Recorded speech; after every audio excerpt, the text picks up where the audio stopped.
Then Jesus said to the crowds and to his disciples, "The teachers of the law and the Pharisees sit in Moses' seat. So you must be careful to do everything they tell you, but do not do what they do, for they do not practice what they preach. They tie up heavy, cumbersome loads and put them on other people's shoulders, but they themselves are not willing to lift a finger to move them. Everything they do is done for people to see. They make their phylacteries wide and the tassels on their garments long. They love the place of honor at banquets and the most important seats in the synagogues. They love to be greeted with respect in the marketplaces and to be called rabbi by others.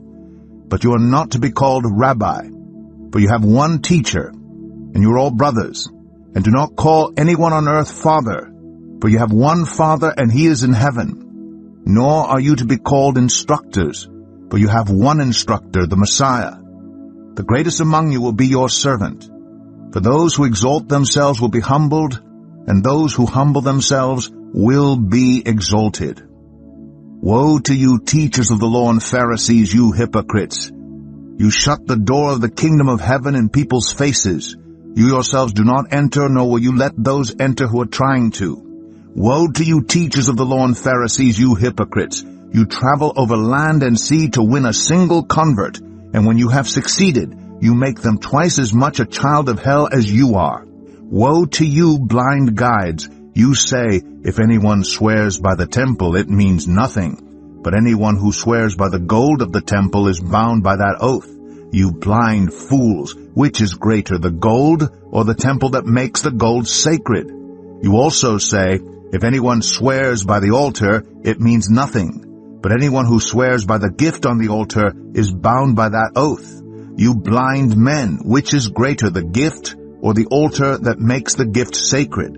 Therefore, anyone who swears by the altar swears by it and by everything on it. And anyone who swears by the temple swears by it and by the one who dwells in it. And anyone who swears by heaven swears by God's throne and by the one who sits on it. Woe to you, teachers of the law and Pharisees, you hypocrites!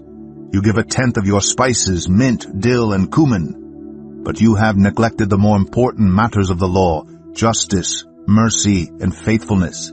You should have practiced the latter without neglecting the former. You blind guides! You strain out a gnat but swallow a camel. Woe to you, teachers of the law and Pharisees, you hypocrites! You clean the outside of the cup and dish, but inside they are full of greed and self-indulgence. Blind Pharisee, first clean the inside of the cup and dish, then the outside also will be clean. Woe to you, teachers of the law and Pharisees, you hypocrites! You are like whitewashed tombs, which look beautiful on the outside, but on the inside are full of the bones of the dead and everything unclean. In the same way, on the outside you appear to people as righteous, but on the inside you are full of hypocrisy and wickedness. Woe to you, teachers of the law and Pharisees, you hypocrites! You build tombs for the prophets and decorate the graves of the righteous. And you say, if we had lived in the days of our ancestors, we would not have taken part with them in shedding the blood of the prophets.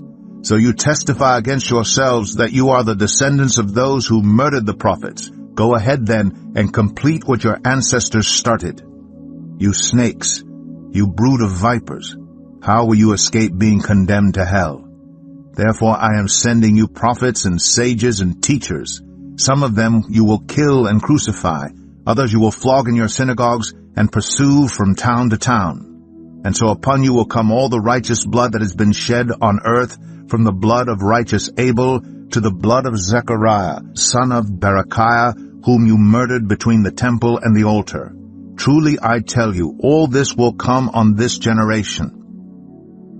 Jerusalem, Jerusalem, you who kill the prophets and stone those sent to you. How often have I longed to gather your children together, as a hen gathers her chicks under her wings, and you were not willing. Look, your house is left to you desolate, for I tell you, you will not see me again until you say, Blessed is he who comes in the name of the Lord.